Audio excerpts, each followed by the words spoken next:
안녕하십니까, 조영관입니다. 소위 정윤회 문건과 박지만 미행 보고서 등은 허위였다. 조응천의 지시로 박관천 경쟁이 박지만 회장에게 문건을 유출한 것이다. 온 나라를 흔들었던 청와대 문건 유출 사건은 검찰 수사 결과 발표와 함께 사실상 마무리되고 있습니다.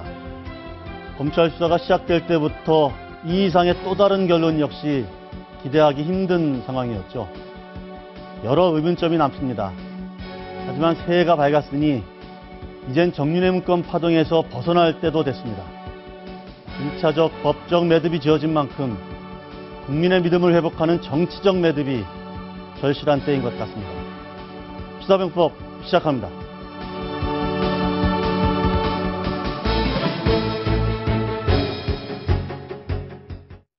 정윤회 문건 내용은 일부 풍문을 과장 짜집게 한 후 마치 정윤회의 언동인 것처럼 포장하여 사실과 다르게 작성한 것으로 판단되고 정윤회의 국정개입 의혹과 관련하여 구체적인 범죄 혐의를 추가할 만한 단서는 발견되지 않았습니다.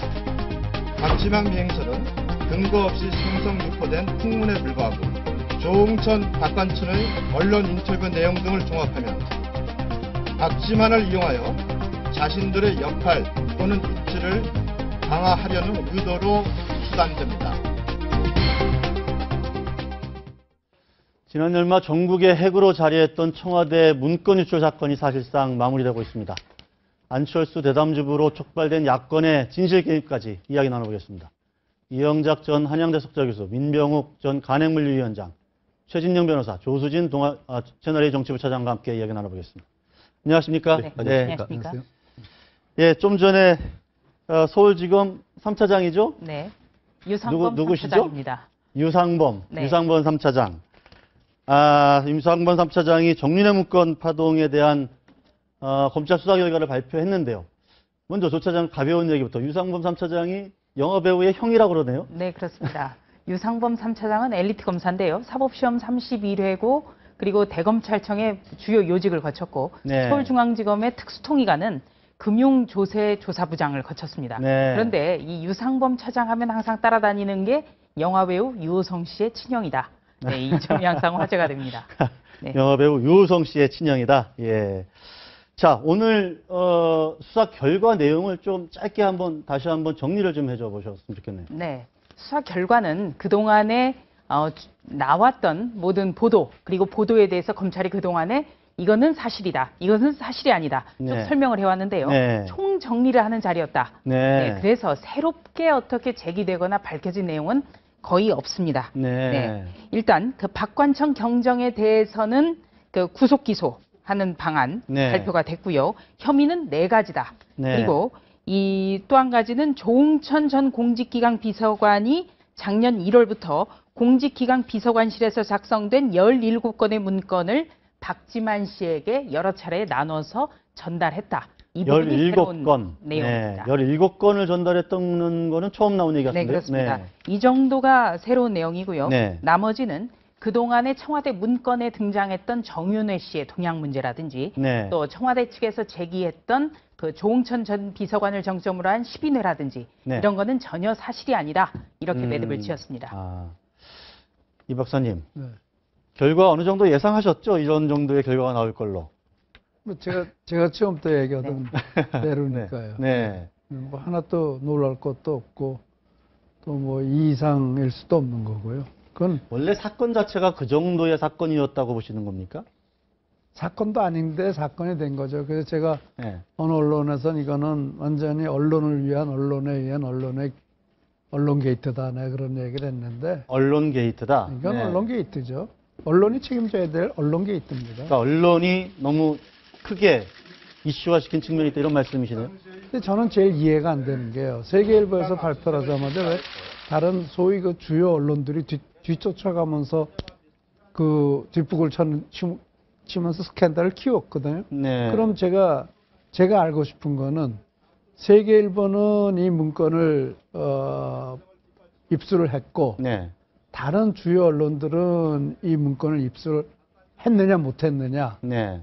그리고 세계일보는 3월, 4월에 이 문건을 입수했는데 네. 왜 11월 말, 12월 초까지 기다렸다가 발표를 했느냐. 네. 또 누구예요? 새정치민주연합의 그 박영선 네. 박영선 의원도 제가 그 문건을 알고 있었다. 네, 지난 그랬는데 네, 7월, 8월 네, 예, 예. 그때 알고 있었는데 네. 그럼 야당에서 그런 문건이 있었는데 왜 가만히 있었느냐? 네. 이런 것에 대한 답이 전혀 없잖아요.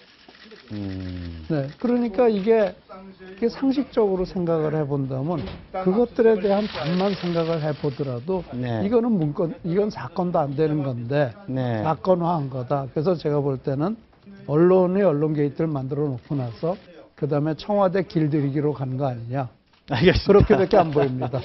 우리 민병욱 위원장 조금 생각이 다르실 수도 있을 것 같은데 언론계 출신으로서. 네. 저는 이제 청와대 출입 기자도 해봤고요. 네. 또 청와대 출입 기자는 당시에 이런 문건을 한번 얻어가지고 특종도 해본 적이 있고 네. 또 거꾸로 또 반대로 청와대 사람의 얘기를 듣고 네. 사실 확인이 안 됩니다. 제가 서경원 의원 방북 사건을 특종을 한번 했었는데 네, 서경원. 서경원 혁민당 서경원 서경원이요. 의원이죠. 이제 특종을 했는데 그것을 얘기해 준 사람이 네. 이건 분명히 틀림없는 일이다 할 때 확인할 길이 없어요. 네. 청와대에서 청와대 비서관 또는 행정관이 네. 얘기를 해주면서 이것은 분명한 일이고 네. 그래서 지금 서경원 의원이 어떤 상태에 있고 네. 앞으로 DJ에 대해서 어떤 조사가 이루어질 것이다라는 얘기를 저한테 해줬는데 네. 그 얘기를 듣고 나서 확인할 수 있는 것은 네. 사실은 그 당시에는 이제 안전기획부죠. 국가안전기획부 밖에는 없는 거예요. 네. 저는 세계일보 기자가 이 문건을 받고 나서 네. 아마 확인하는 과정을 많이 거쳤을 거고 또 그러면서 박지만 씨하고도 접촉했고 다 했지 않습니까? 예. 그 과정에서 어느 정도 신빙성을 얻었기 때문에 이걸 보도했다고 봅니다. 그러니까 지금 아까 말씀하신 것처럼 이거 순전히 언론 게이트다. 세상에 어느 언론이 청와대에서 나온 문건, 그것도 지금 오늘 검찰 발표가 17건의 원본이 나갔다고 했습니다. 청와대 원본 문건을 가지고 보도 안 한다면 그건 언론으로서 직무유기라고 저는 봅니다. 저는 그것과 관련해서는 좀 다른 의견입니다. 네. 물론 그 문제에 있어가지고 과연 출판물에 의한 명예훼손인지 여부에 대해서는 출판물의 명예훼손에는 아시다시피 비방의 목적이 있어야 되는 겁니다. 그렇기 네. 때문에 세계일보 기자에게 비방의 목적이 있었다고 저는 보지는 않습니다. 그렇지만 이 사건이 과연 그러면 명예훼손이 될지 여부에 대해서는 예. 저는 상당히 좀 될 가능성이 높다는 쪽에 방점을 찍고 있습니다. 그 말씀이 뭐냐면 저는 이 박사님 말씀하신 이것이 언론 게이트일 가능성이 크다라는 것에 상당히 방점을 두고 있습니다. 사실 이 사건이 있은 이후에 상당히 많은 증거 자료를 통해 가지고 허위인 사실이 상당히 많이 밝혀졌고 사실 오늘 어제 그제 이제 기소가 된 이후에 지금 오늘 중간수사 발표가 있었습니다만 사실은 그와 같은 내용이 허위란 것은 사실 이미 다들 알고 있었습니다. 그럼에도 불구하고 사건이 진실과 다르다는 것에 대해서 누구 하나 언론에서 스스로의 반성하는 글을 저는 본 적이 한 번도 없습니다.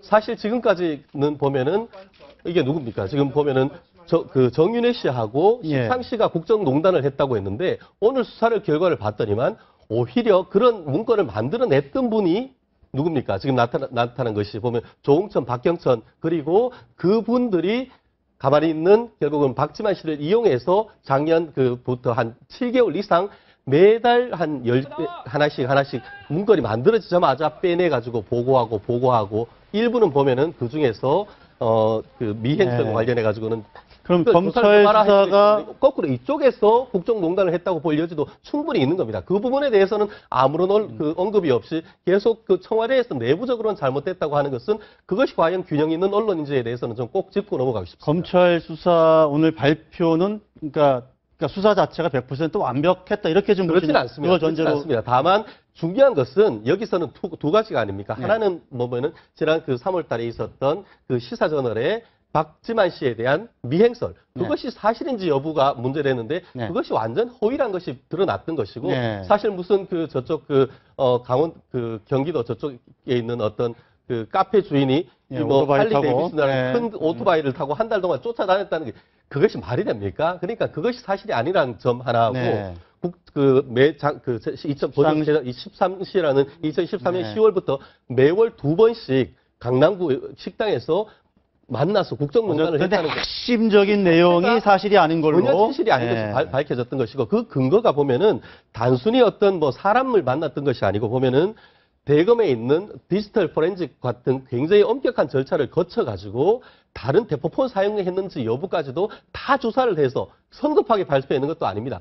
거의 상당히 몇 주간에 몇 달간의 조사를 거쳐서 냈다고 하면은 그 검찰 수사 결과를 믿지 못한다고 하면 뭘 믿을 수가 있겠습니까? 알겠습니다. 네. 예. 최 변호사님이 기자이시라면은 그런 문건을 입수했을 때 그걸 어떻게 하시겠습니까? 맞습니다. 기자라면. 그 문제에 대해서는 저도 동의를 합니다. 그렇지만 말씀하셨듯이 과연 그 세계일보 데스크가 네. 그 제식당에 가봤는지 그리고 관련되는 사람을 만나서 사람을 인터뷰를 해봤는지 전 그거를 알고 싶습니다. 사실 이번 오늘 조사를 발표하면서도 세계일보 기자 명예훼손과 관련해서는 보도 내용이 허위인지 여부는 밝혀졌다. 다만 네. 취재 과정에서 입수한 문건이 진실이라고 믿을 만한 상당성이 있는지에 대해서는 진행하고 있는 중이다라고 했는데 저는 앞으로 이 부분이 아마 또 한 번 어떤 우리나라의 어떤 보도의 자유화에 대한 어떤 또 한 번 매듭을 짓고 갈 부분이고 논란이 될 부분인 것은 알겠습니다만 과연 세계일보에서 얼마나 많은 진실을 확인을 할 노력을 했는지를 저는 좀 알고 그러니까 싶습니다. 문건의 내용을 철저하게 확인하는 절차를 어느 정도 거쳤느냐. 근데 옛날에는 안기부에서 밖에 없었다고 하면 조 확인을 차장 못하겠지만 같은 경우 만약 이런 문건 않습니까? 갖고 왔다. 네. 보도하겠습니까? 보도 안 하겠습니까? 저는 지금 현직 기자니까요. 이게 지금 청와대에서 이 유출된 문건은 청와대 공직기강실의 문건이 맞다. 네. 공식 문서가 맞다. 네. 이렇게 확인을 했거든요. 네. 일단 제가 청와대 문건을 입수했다면 저도 보도를 할 수밖에는 없습니다. 네. 그 전에 그런데 뭐 좀 더 내용이 얼마나 맞는지 또 그렇습니다. 한번 뭐 그거는 이제 해보겠죠. 별개의 네. 문제죠. 별개의 문제죠, 사실은. 문건이라는 것 자체가 사실로 확인됐기 때문에 보도할 수밖에 없을 것 같고요. 기자라면. 또 한 가지는 이 정윤의 문건으로 이번 사태가 촉발이 됐는데 이 정윤의 문건의 주된 내용이 강남의 한 중식당에서 정윤회 씨와 청와대 현직 비서관 행정관이 모여서 국정을 논의했다라는 내용이거든요. 네. 그런데 이 문건을 조응천 전 공직기강 비서관이 김기춘 대통령 비서실장 그리고 홍경식 당시 민정수석에게 보고를 했음에도 불구하고 청와대에서 공식적으로 이 문건의 내용에 대해서 확인을 하지 않았다는 것. 그러니까 이 고장난 청와대 시스템이 확인됐다는 것. 예, 네. 이것이 굉장히 중요하다고 보고요. 오늘 그 검찰 수사, 검찰도 굉장히 5주간의 수사, 숨가쁘게 진행이 돼 왔습니다만 그 청와대에서 이 문건의 내용은 찌라시다. 여러 차례 이 문건의 내용과 성격을 규정하는 여러 가지 그 이야기가 너무 많이 나왔기 때문에 검찰로서도 이 청와대가 얘기했던 것 이상의 결과를 내놓지 않으면 부실 수사 그리고 욕먹는 수사 여기에 대해서 굉장히 그 중압감이 컸을 거라고 봅니다. 네. 그리고 오늘 그 중간 수사 결과 발표에서 그 조응천 전 비서관이 박지만 씨에게 17번에 걸쳐서 그 문건을 전달한 것 이것이 새롭게 밝혀졌는데요. 그 조응천 전 비서관은 여기에 대해서 여러 차례 언론 인터뷰를 통해서 이렇게 공직기강 비서관실의 문건이 광범위하게 유포가 됐기 때문에 그것을 그 박지만 씨를 통해서 누나인 대통령에게 전달하려 했다. 이렇게 얘기를 했거든요. 근데 여기에 대해서 왜 그렇다면 조응천 전 비서관이 그것도 엘리트 검사 출신 비서관이 공직기강 비서관이라는 그 중책이 어떤 역할을 해야 되는지 아는 사람이 이것을 전달했을까? 이 부분에 대해서는 검찰 수사에 대해서 전혀 나온 것이 없습니다. 이런 부분이 바로 좀 아쉬운 수사. 지금 검찰에서는 비판이 어쨌든 나올 수밖에 없습니다. 박지만 회장에게 예를 들어서 문건 전달하고 어떤 연을 맺으면서 자신의 어떤 정치적 입지를 확보하려고 했던 것 아니냐? 네. 뭐 이런 거 아닙니까 지금? 예, 검찰에서는 이제 그런 해석이 나오는데요. 아마 어떤 그 정윤회 씨라든지 청와대 문고리 3인방이라고 일컬어지는 사람들보다 좀 우위에 서겠다. 네. 이런 어떤 공명심도 작용을 했던 것 같고 또 이 사람들은 나쁜 사람들이다. 네. 이런 어떤 그 선입견이 작용을 했을 것이라는 분석은 지금 검찰에서 있고. 나오곤 있습니다만 네. 이거는 아직 그 확인은 되지 근데 않았고요. 아마 네. 결국 그와 같은 의도 같은 것은 아시다시피 사람의 내심의 마음속에 있는 것이죠. 사실 지금 그 조응천 씨나 이런 분들이 자기의 죄를 부인하고 있습니다. 그렇다고 네. 하면은 죄를 부인하고 행위 자체를 부인하고 본인은 17건 중에 6건밖에 예. 인정하고 있지 않습니까? 그러한 가운데 그분의 내심을 어떻게 우리가 자백하지 않는다는 알 수가 없는 겁니다. 그렇기 네. 때문에 오늘 또 그 3차장이 유출 동기와 관련해서 네. 얘기를 하면서 2013년 12월부터 14년 1월까지 집중적으로 전윤회 씨에 대한 비방 문건을 작성해서 전달했는 점과 언론 인터뷰를 종합해보면 박지만 씨를 이용해서 자신들의 역할 또는 입지를 강화하려는 의도로 추단된다. 이 정도로 밝혔는데요. 사실 앞으로 본인이 자백을 하겠다면 모르겠지만 검찰로서는 어떤 자백을 강요할 수 있는 수단이 없기 때문에 결국 객관적인 어떤 사실로부터 그와 같은 의도를 추단해낼 수밖에 없던 한계가 있다는 것은 국민들이 이해하실 겁니다. 이게 애초부터 대통령께서 찌라시 같은 문건을 어떻게 청와대에서 유출시켰느냐가 문제라고 얘기했기 때문에 검찰로서는 그 이상의 수사를 할 수 없는 그런 벽을 이미 만들어준 겁니다. 근데 그 가이드라인 부분은 제시가 됐고요. 그 부분은 전혀 사실과 저는 다르다고 생각합니다. 왜냐하면은 네. 마치 가이드라인을 청와대에서 제시를 했다고 했는데 어떻게 보면은 청와대에서 내부적인 사실을 확인해가지고 그 사정에 있는 결과를 검찰에 넘겨줬습니다. 근데 검찰 수사 결과는 그 청와대 내부 조사 결과와 완전히 달랐습니다. 완전히 다른데 어떻게 그 수사 결과가 청와대가 내려놓은 어떤 가이드라인에 따랐다고 얘기할 수가 있습니까? 저는 자, 그 부분도 좀 반박하고 가이드- 있습니다. 뭐, 예. 방향이죠. 방향을 정해준 것이니까.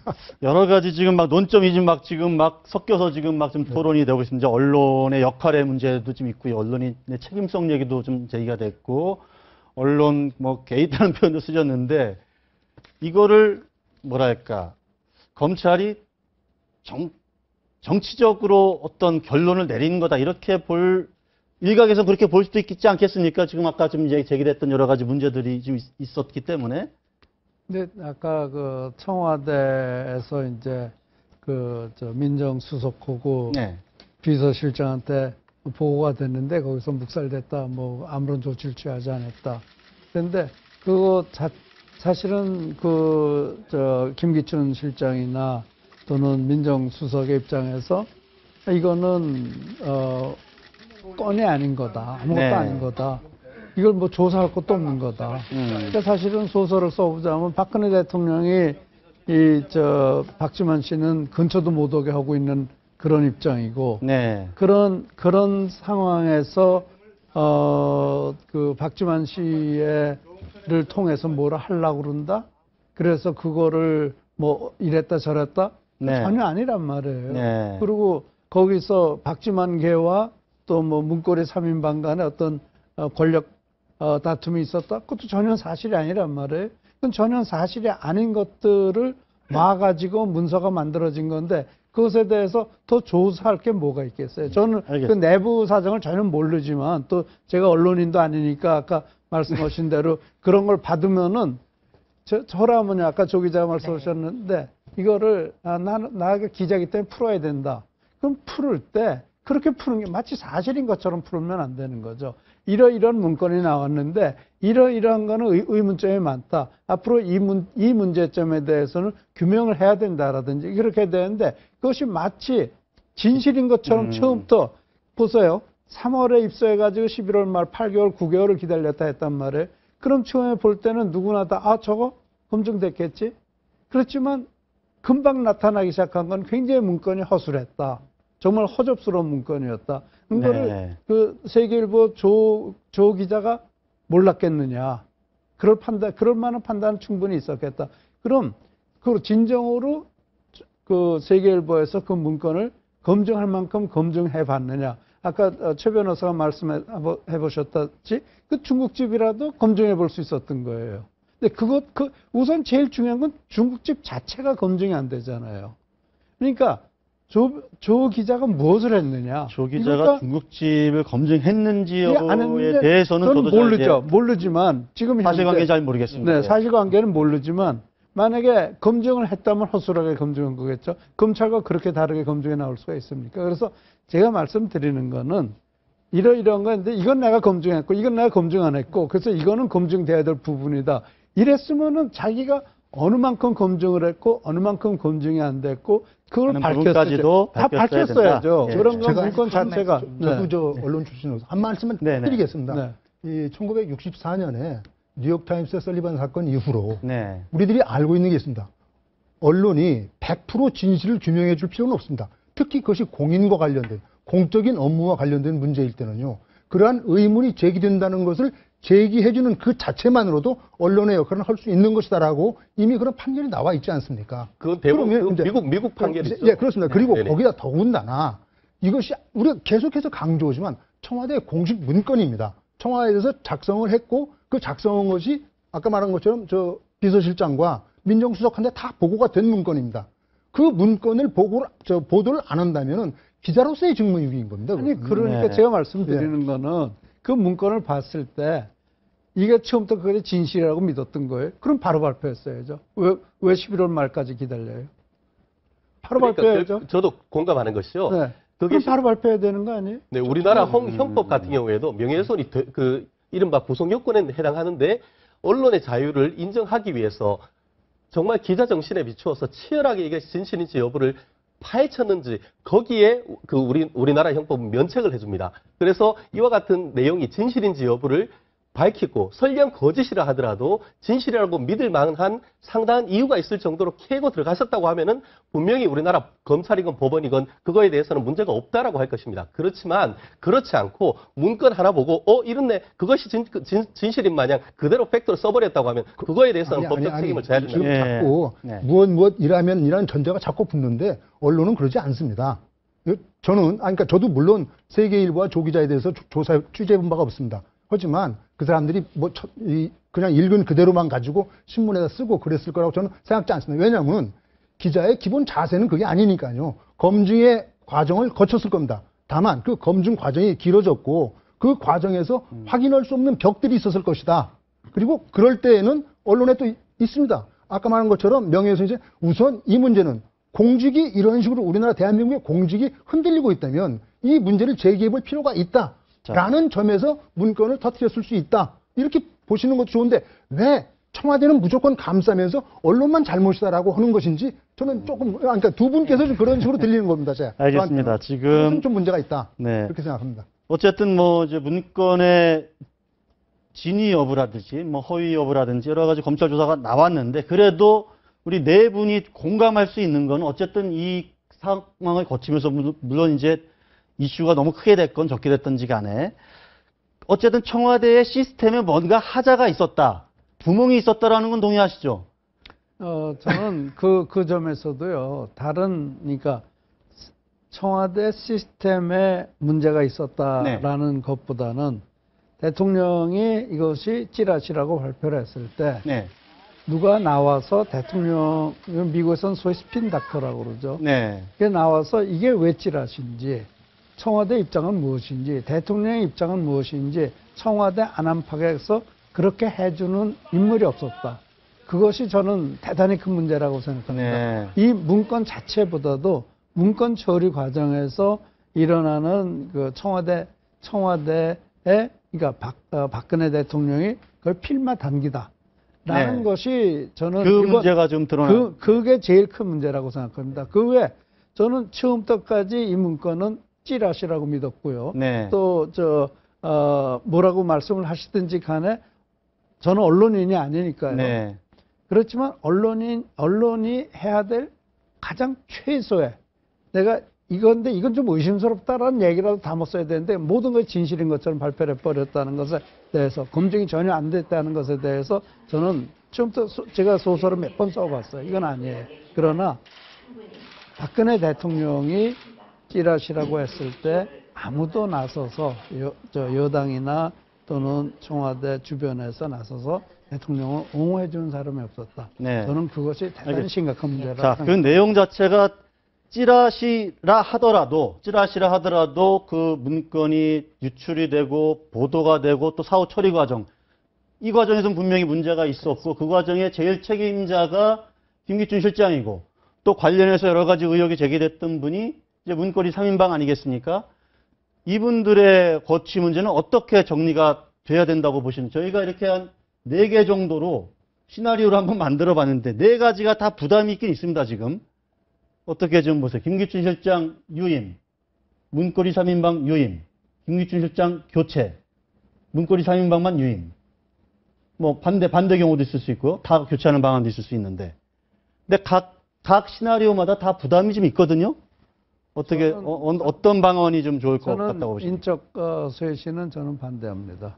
그런가 하면요. 네. 이것이 김기춘 말하자면 이게 죄 없는 대통령이 궁지를 모면하기 위해서 네. 죄 없는 부하를 자른다. 네. 그는 정치 신의상 있을 수 없는 문제입니다. 네, 그래서 저는 김기춘 실장이 분명하게 잘못한 것도 없고 문고리 3인방이 무슨 국정농단을 했는지 모르겠지만 네.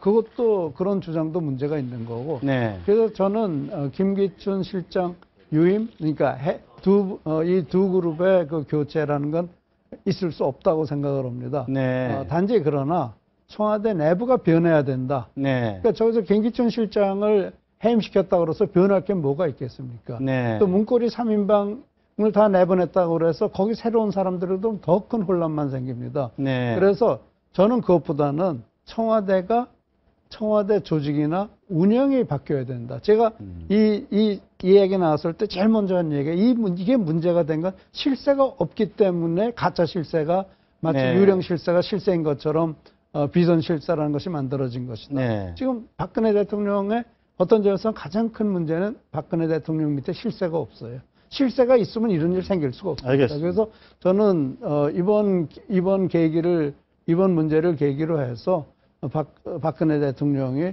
청와대 내부에 예를 들어서 김기춘 실장 같은 분을 실세로 만들어서 이런 일이 다시는 발생하지 않도록 하는 것이 방법이다라고 생각합니다. 네. 우리 민 위원장님은 어떻게 좀 보십니까? 저는 전혀 반대인데요. 오늘 아주 생각이 아주 아니요, 반대이시네. 그렇습니다. 박근혜 대통령과 청와대 비서실을 생각해서는 또 그럴 수 있겠죠. 하지만 박근혜 대통령 혼자서 국정 운영하는 건 아니지 않습니까? 상대편이 있습니다. 야당이 있고 또 국민들이 있습니다. 국민들의 지금 70%, 60% 이상이 이 검찰 발표를 믿지 않고 있고 또 이 청와대 문건에 대해서 의문점이 있다는 것을 지금 다 알고 있습니다. 그리고 김기춘 실장과 문고리 3인방에 대해서 교체하라는 의견도 또 70% 가까이 나오고 있습니다. 이런 국민의 의견을 전부 묵살해버리고 갈아가는 것이 물론 김기춘 실장 신년회에서 말씀하신 것처럼 그러면 더욱더 충성하실지는 모르겠습니다. 그러나 그것은 이 사람들에 대한 충성만을 강요하는 것이고 국민에 대한 도리는 다하는 것이 아니다라고 저는 봅니다. 그래서 저는 4번 김기춘 교체, 문고리 3인방 교체해야 한다. 근데 이제 뭐랄까 지금 청와대가 김기춘 실장 그리고 문고리 3인방의 역할들이 상당히 좀 있었기 때문에 둘 다 교체를 했을 경우 뭔가 잘 안 돌아갈 수 있는 측면도 좀 있지 않겠습니까? 제가 이 말씀을 드릴 것이 우선 지금 이 분들에 대해서 교체라고 하는 것이 네. 꼭 이 정윤의 문건 때문만은 아닙니다. 네. 지금 여러 가지 일들이 많이 있었지 않습니까? 우선 예를 들어서 세월호 사건 이후에 대통령의 그 여러 가지 문제와 관련해서 청와대 비서실이 책임져야 할 부분이 꽤 많이 있습니다. 좀 그런데 그것도 있고 또 그전에도 지금 몇 가지 사건들에 대해서도 일이 있을 것입니다. 네. 그런데 꼭 이번에 이 검찰 발표가 났으니까 요것을 기회 가지고 대통령 비서실장 바꾸고 문고리 3인방 바꾸라는 것이 아니고 지금까지 지난 2년 동안의 국정을 해본 결과 네. 청와대 비서실이 제 역할을 못했다라고 네. 보신다면은 저는 바꿔야 한다고 생각하고 또 특히 이 비선 문제 또는 실세의 문제가 자꾸 나오고 그렇게 해서 대통령에 대해서 국민들이 믿음을 갖지 못하게 한 것이 사실은 이 3인방에도 원인이 있단 말입니다. 그렇다면은 차제에 과감하게 바꿔서 정치적 매듭을 좀 지어야 된다. 어떻게 네. 돼서 문고리 3인방 때문에 실세가 안 생기고 청와대 내 생겼는지 저는 이해가 안 되는데요. 네. 제가 2001년 말에 보니까 그 당시에 권노갑 씨하고 박지원 정책수석이었죠. 네. 정책수석 인적서의 신호라고 굉장히 시끄러웠습니다. 그때 김대중 대통령이 어떻게 하셨어요? 박지원이를 정책특보로 올리고 얼마 후에 비서실장으로 올렸습니다. 그러니까 그때는 바꾸라고 그럴 때 안 바꾼 것이 전혀 문제가 안 됐고 지금 바꾸라고 하는데 안 바꾼다고 문제가 될 거 없습니다. 제가 그럼 똑같은 예를 하나 들어드리겠습니다. 1999년에 온로비 사건이 났습니다. 네. 대통령이 외국 갔다 오시면서 이게 말도 안 되는 걸 가지고 자꾸 문제를 삼아가지고 대통령이 외국에서 공세우고 왔는데 그것은 얘기 한마디 안 하고 온로비만 가지고 말썽이 많다라고 했습니다. 그런데 어떻게 됐습니까? 그때 다 유임시키려고 했던 검찰총장, 법무부 장관 다 그 후로 전부 다 옷을 벗지 않습니까? 네. 저는 이번 사건이 온로비 사건과 유사한 점이 꽤 많이 있다고 보고 있습니다. 권노갑 고문도 일본으로 또 갔다 오고 그러지 않았습니까 당시에? 그 당시에 이선 후퇴를 했었죠. 이선 후퇴를 했었죠. 예. 그렇죠. 은퇴했다 그래도 그 양반이 무슨 실질적인 어떤 위치를 가지고 있었던 거 아니니까 전혀 의미가 없는 거고요. 네. 그래서 저는 그 당시에 DJ가 취한 조치를 봤을 때 전혀 깎으르거든요. 그리고 사실은 그 당시에 법무부 장관 그 부인이 연루가 됐다라고 그래서 뭐 옷을 사줬느니 뭐 그런 게 있었단 네. 말이에요. 그러니까 실질적으로 누구의 그 부인이 와가지고 뭐 옷도 사줬다 뭐 그런 상황에서 나중에 결국 아무것도 아니었지만 그 당시에는 정황이 그 사람 완전히 옷을 그러니까 뭘 의도 입은 걸로 돼 있었단 말이에요. 그러니까 그때 상황과 지금 상황과는 아주 알겠습니다. 다른 거죠. 자, 다음 주제도 좀 있으니까요. 조차장 마지막으로 1, 2, 3, 4 요 별표까지 어느 시나리오가 가장 유력합니까 지금? 글쎄요, 지금 여권에서도 일단 이번 사태를 보고를 받았는데 전혀 행동하지 않은, 그래서 청와대의 컨트롤 타워는 책임을 져야 되지 않느냐. 네. 김기춘 대통령 비서실장하고 네. 그리고 이 문고리 3인방 중에 이 정윤회 씨와 그래도 통화한 사실, 접촉한 사실이 드러난 이재만 총무비서관 정도는 교체해야 되지 않느냐, 이런 의견이 여권에서도 많다고 합니다. 그런데 최근에 그 김기춘 대통령 비서실장이 청와대 행정관들 시무식에서 네. 사부침주라든지 네. 또 풍, 뭐 이거를 강조한 걸로 그랬죠. 밀어볼 때는 분기도 잡고. 예, 네. 김기춘 비서실장도 변함이 없을 것 같다. 그러면서 친박의 한 핵심 실세를 만나봤더니 그분 하는 얘기가 문고리 3인방은 절대 교체되지 않을 거다. 대통령의 신임이 매우 두텁고 대통령은 그 세 사람이 없으면 굉장히 외롭다고 느낄 거다. 뭐 이런 네. 얘기도 했습니다. 자, 그런데 네, 예. 또 한 가지는 이번에 그 박관청 경정이 허위 사실을 담은 문건을 가지고 어떻게 보면 국정을 농단한 사실이 밝혀졌거든요. 네. 그런데 여기에서 박관청 경정만 비판을 해서는 안 된다는 게, 이 청와대 행정관으로 가는 경찰 간부는 대단히 유능한 사람이 들어가는 겁니다. 그렇기 때문에 이런 사람이 청와대에 그렇다면 어떻게 들어갔을까? 네. 정말 이 청와대 시스템은 잘못이 없을까? 이 점을 근본적으로 헤아려야만 이번에 박근혜 대통령의 집권 3년 차가 굉장히 순탄해진다. 예, 이런 말씀을 좀 드리고 자, 싶습니다. 청와대 인적 쇄신 얘기 듣고 뭐 좀 시간이 좀 부족한데 개각은 언제쯤 하는 걸로 얘기가 되고 있습니까? 네. 지금 총리 포함한 해양수산부 장관, 개각. 네. 예, 총리 포함한 개각은 아주 흥미롭게도 여권의 여러분들이 5월 얘기를 하고 있습니다. 아. 네, 이것은요, 가장 유력한 총리 후보자로 거론되는 이완구 새누리당 원내대표의 원내대표 임기가 5월 7일까지입니다. 네. 네, 그래서 그때 총리를 비롯해서 여러 명의 장관이 한꺼번에 교체되는, 그리고 또 박근혜 대통령의 그 국정이 정확하게 반환점을 도는 시기가 올 6월입니다. 네. 그렇기 때문에 이 5월 이후가 될 거다라는 얘기가 설득력을 얻고 있고요. 네. 다만 지금 공석 중인 해양수산부 장관 문제는 좀 곧바로 어떻게 보면 없다. 원포인트 개각이 이루어지지 않겠느냐, 이런 관측도 나오고 있습니다. 자, 야권 얘기도 좀 한번 해봤으면 좋겠습니다. 오늘 안철수 의원 측에서 대담집을 낸다, 이런 기사가 나왔어요. 거기에 보면 안철수 의원이 지난 2012년 단일화 아주 후회한다는 취지의 얘기를 사석에서 많이 했다. 네, 그런 발표를 책을 내놓았는데, 자, 조 차장 네. 간단하게 설명 한번 다시 한번 부탁드릴까요? 예. 예, 오늘 그 안철수 의원 측의 주변 인물 4사람이 안철수 외 이런 내용의 책을 내일 모레 출간을 네. 한다, 이렇게 발표하면서 몇 가지 핵심적인 내용을 공개를 했습니다. 네. 그런데 결론적으로 말씀드리자면 이게 안철수 의원의 직접적인 표현인지 네. 아니면 안철수 의원의 발언을 가지고 주변에서 해석을 한 것인지, 이것이 좀 불분명합니다. 네. 첫 번째로 가장 대표적으로요, 안철수 의원은 문재인 의원의 경우에 대선 후보 대선에서 대통령으로 당선되지도 못할 거면서 끝까지 왜 단일 후보를 고집했는지 모르겠다. 네, 언론엔 이렇게 보도가 됐어요. 안철수 의원이 이렇게 얘기한 것처럼. 이렇게 얘기를 한 것처럼 예. 언론에도 보도가 됐습니다만, 네. 이것은 안철수 의원의 2012년 대선 때부터 참모였던 정현정 교수의 정현정 교수가. 예, 네. 정현정 교수가 그렇다는 인상을 받았다. 네. 그러니까 어떻게 보면 정현정 교수의 생각이. 예. 이 네. 바로 안철수 의원의 말처럼 좀 잘못 와전이 됐다. 네. 이런 해석이 나옵니다.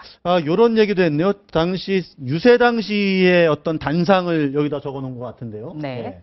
유세 당시에 안철수가 연단에 오르려는 순간 펼쳐진 친노 중심의 폐쇄적인 선거운동 풍경이 안철수에겐 상당한 충격이었던 거죠. 네, 이것도 정현정 교수가 네. 그때 당시에 어떤 감상을 적었는데요. 네. 이 글을 보면서 그 2002년 대선 때 네. 마지막 유세 때 그 정몽준 의원과 네, 노무현 대통령이 벌였던 신경전이 좀 생각이 났습니다. 네. 관련해서 안철수 의원이 벌써 2년 이상 지난 것 같은데 단일화하고 후보 포기하는 장면을 저희들이 영상을 하나 준비한 게 있거든요. 자, 그걸 한번 보시고 얘기를 나눠보겠습니다. 이제 단일 후보는 문재인 후보입니다. 단일화 과정의 모든 불협화음에 대해서 저를 꾸짖어 주시고 문재인 후보께는 성원을 보내주십시오. 자, 이 박사님. 어떻게 보셨어요? 지금 안철수 의원 측에서 뭔가 2012년을 회고하면서 반성하면서 다시는 그 길로 안 가겠다 뭐 이런 어떤 메시지를 던지는 걸까요?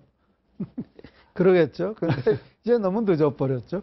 이미 늦었습니까? 이미 늦었죠. 이제 기차는 지나갔는데. 기차는 지나갔고 네, 네. 그럼 뭐 이제 와서 후회해봐야. 이제 와서 후회해봐야. 네. 그건 뭐 제가 그 대선 당시에도 계속해서 얘기했고 네. 대선 끝나고 그 합당 과정에서도 계속 얘기를 했는데 네.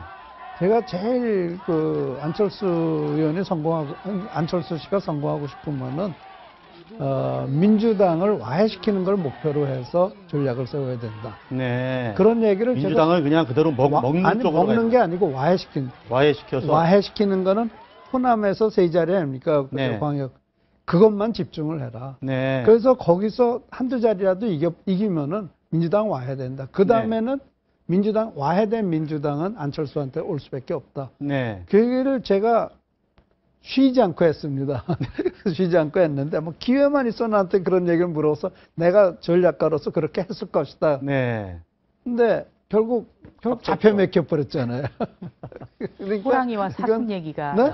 예. 네. 호랑이 네. 굴로 사슴이 들어간 것 같다. 뭐 이런 처음에 평가도 그래도 호랑이를 나왔습니다. 잡으러 들어간다라고 했는데 했는데 사실 그런 것 같습니다. 그 대선 불출마하고 단일화에 대한 보답이 네. 도로민주당이냐. 새정치연합에서 새정치 떨어지고 결국 민주당으로 간다는 것이 민주당의 안철수 그 의원에 대한 답인 것 같아서 네. 참 새정치를 바라는 국민들로서는 참 씁쓸한 그런 느낌입니다. 자, 이 안철수 의원은 이제 좀 끝났다 거의 이런 취지로 말씀하셨는데 어떻게 보세요? 뭐 그렇게들 많이들 보고 있죠. 그런데 네.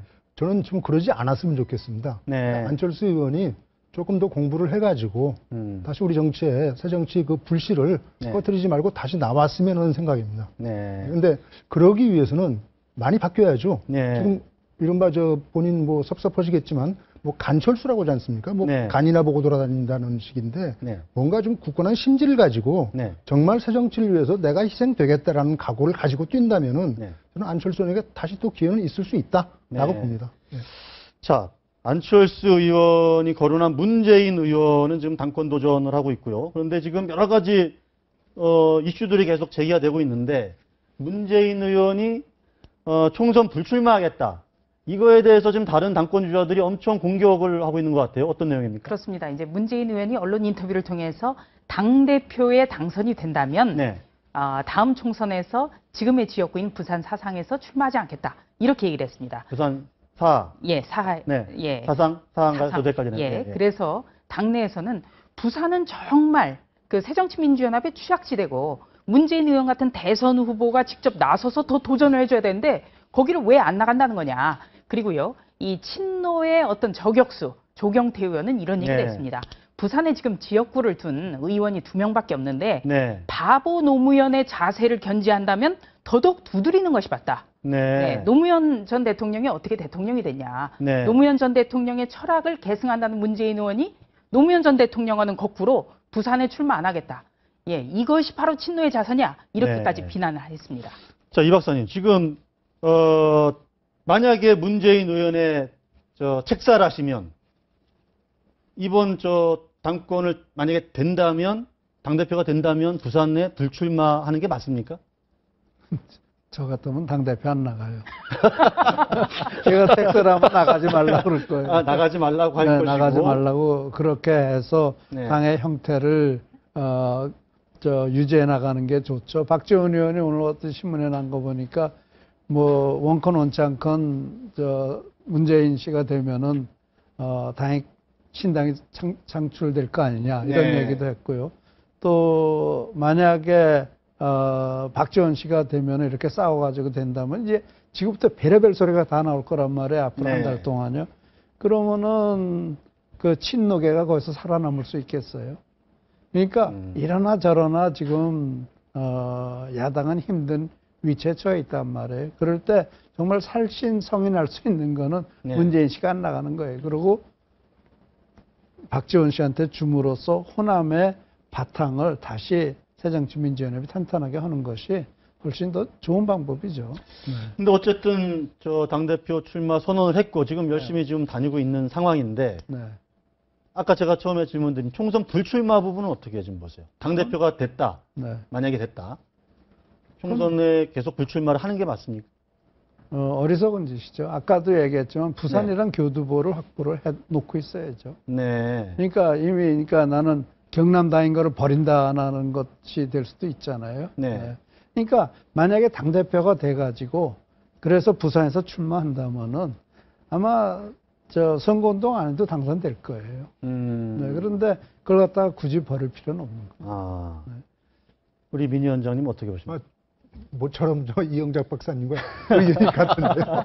그런데 다만 당대표가 되더라도 부산에서 출마해서 될 것이라는 보장은 전 없다고 봅니다.